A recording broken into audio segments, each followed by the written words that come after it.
एक इम्पॉर्टेंट चीज है और मैं ये मानता हूं कि इसको एक्सपोज करना चाहिए। मैं मंत्री होने के बाद मेरा बोलना शायद लोगों को लगेगा कि मैं क्यों बोल रहा हूं। ये जो डीपीआर बनाते हैं, इतने घटिया क्वालिटी के डीपीआर बनाते हैं और हमको भी कोई शर्म नहीं आती कि वही प्रोसेस से वही गलत डीपीआर हम स्वीकार करते हैं, ना उनके ऊपर कार्रवाई होती है। स्टेट गवर्नमेंट में भी यही होता है, सेंट्रल गवर्नमेंट में भी यही होता है और डीपीआर वालों को कभी जिम्मेदार पकड़ा नहीं जाता।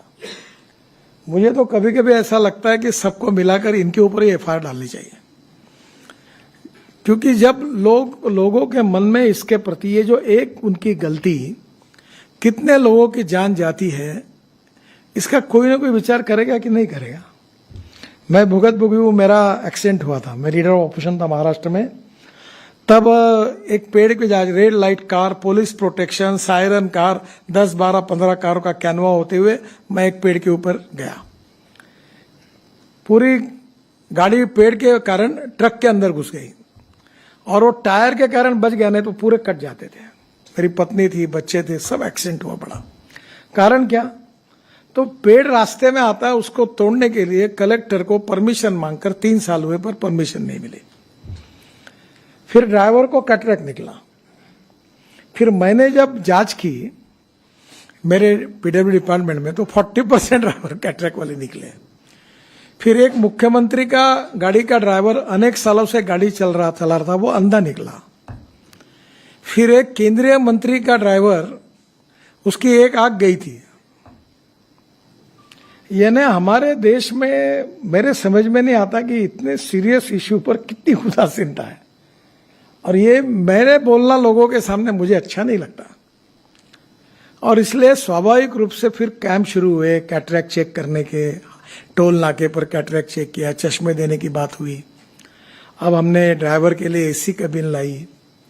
मुझे लगता है कि ये इशू शायद हमारी ये कमी होगी कि इसका जो महत्व है लोगों की जान बचाने का, शायद लोगों को समझाने में हम कम पड़े होंगे। और इसलिए ये अवेयरनेस और तैयार करना होगा। कानून के प्रति डर भी नहीं और सम्मान भी नहीं। और एक बात ये रिपोर्ट के कारण सिद्ध हुई है, तो मैं पीयूष को धन्यवाद दूंगा, कि जो प्रॉब्लम्स है, जो समस्या है, जो ब्लैक स्पॉट्स है, उसको सुधारने के बाद, उसमें कुछ सुधार करने के बाद एक्सीडेंट में और डेथ में कमी आई है। तो इसका मतलब रोड इंजीनियरिंग और ऑटोमोबाइल इंजीनियरिंग में सुधार करने से कमी आ सकती है। अब ऑटोमोबाइल इंजीनियरिंग में तो बहुत सुधार हो गया। सब लोगों ने 6 एयरबैग लगाना भी शुरू कर दिया है। अभी स्टार रेटिंग भी हुआ है। तो नेचुरली ऑटोमोबाइल इंजीनियरिंग में जो रोड सेफ्टी के लिए और हमारे लोगों की जान सुरक्षा के लिए वो हो गया है, और अगर कोई सुझाव आएगा तो करेंगे। ट्रक और बसेस में भी बस का कोड था। कोई भी हाथोड़ा लेके बस में बैठता था और रोड पर बस बॉडी बनाता था। 6 बार 7 बार मैंने उनको टाइम दिया। अभी हमारे यहाँ समृद्धि महामार्ग पर एक बस आई, जल गई, 50 लोग मर गए। उस दिन मैं इतना गुस्सा हो गया, मैंने बोला सेक्रेटरी जी को कि ये खत्म करो इसको। अब प्रॉब्लम यह है कि बसेस में जब अभी ये जो बड़े कंपनी ने बसेस बनाए, अभी मैंने एक स्लीपर कोच बस बेंगलोर में लॉन्च किया था। ये जो ग्लास दिखती है आपको बड़ी, इस प्रकार से वो पूरी ऐसी जो विंडो थी उसमें बड़ी ग्लास है और उसके बाजू में प्लास्टिक की हथौड़ा है। अगर बस गिर गई तो हथौड़े से वो तोड़कर वो बाहर आ सकते हैं। ये भी सुविधा ये अभी बस में नहीं थी। घटिया क्वालिटी कितनी बनाना, सस्ता बनाने के लिए, तो उसके कितने लोग मर रहे हैं। और इसलिए अभी हमने बस में भी और कार में पीछे से बेल्ट लगाने के बारे में नियम बनाया।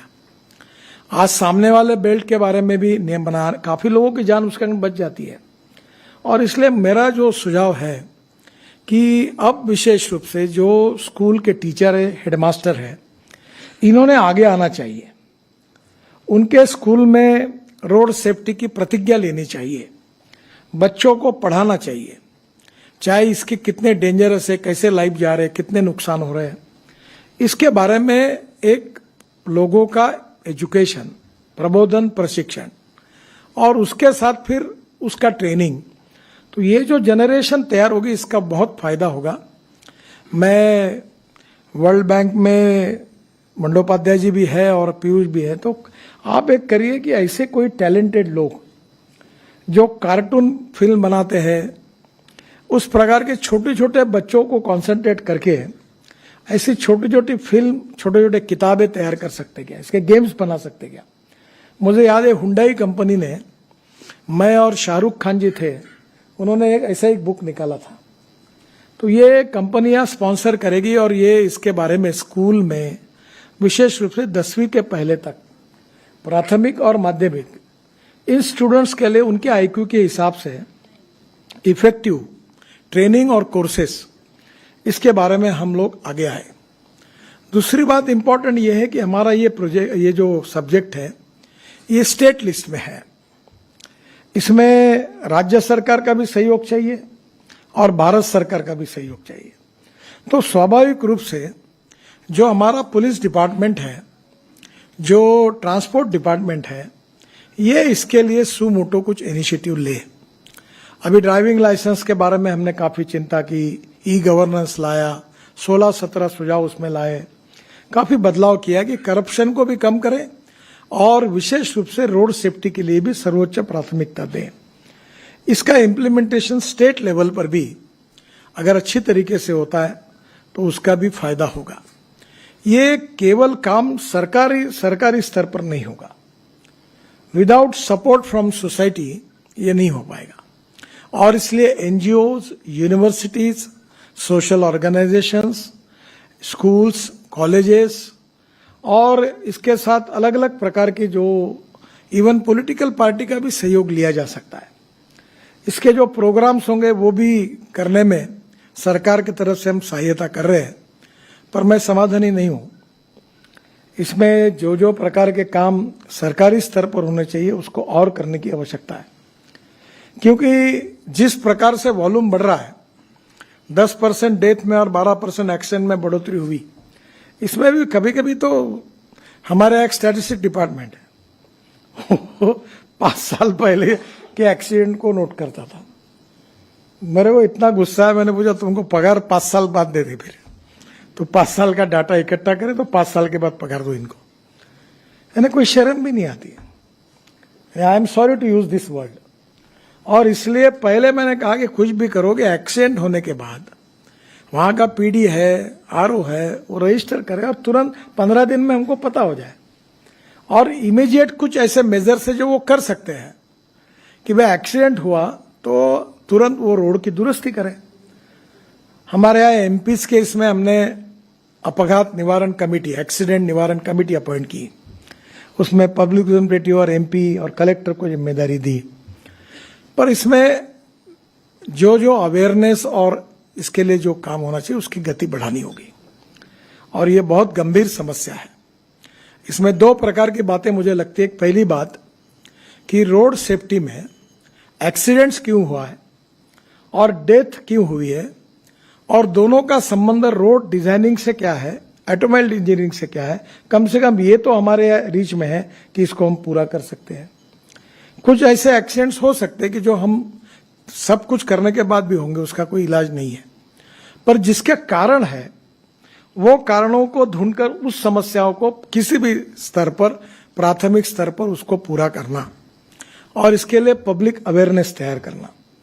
हमारे यहाँ नागपुर में एक अच्छा प्रोजेक्ट चला, मुझे नहीं लगता था उसको सक्सेस मिलेगा, कि उन्होंने क्या किया, जो रूल्स ऑफ द रोड का पालन करते उनको बोनस पॉइंट मिलने लगे, और वो बोनस पॉइंट के आधार पर कोई पिज्जा हट में उसको कंसेशन मिलने लगा, कोई रेस्टोरेंट में मिलने लगा, कोई मॉल में मिलना पड़ा, तो उसके कारण लाखों लोग अब उसका एडवांटेज लेने लगे। तो एक प्रिंसिपल और फिलॉसफी ऐसी है कि अच्छे काम करने वालों को अवार्ड और बुरे काम करने वालों को सजा।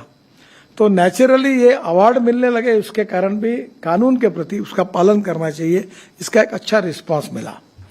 तो मुझे लगता है कि कुछ शहरों में भी एक्सीडेंट की संख्या ज्यादा है, कुछ जगह डेड एंड्स हैं, कुछ जगह रोड के बीच में लोग क्रॉस करते हैं, वहां एक सोलर लाइट का छोटा छोटा लाइट भी लगा दिया तो भी लोग अवेयर हो सकते, वो भी नहीं है।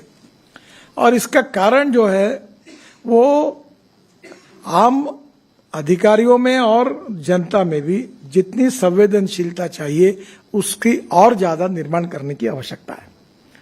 और मुझे लगता है कि एक तरफ टेक्निकल रिपोर्ट पर भी काम करना, दूसरी तरफ लोगों को इसका महत्व पटाकर उनको ये कन्विंस करना कि इसमें आप भी कंट्रीब्यूट करें, जो सुनते नहीं उनके लिए कानून को इन्फोर्समेंट करके फाइन करना। और एक प्रकार से इस पूरे एक प्रकार की ऐसी बीमारी है और जो हमारे सोसाइटी में कितने बड़े प्रमाण पर लोगों की एक प्रकार से प्राण जा रहे हैं, तो ये बहुत ही सीरियस सब्जेक्ट है। पर मुझे इस बात का समाधान है, खुशी है कि वर्ल्ड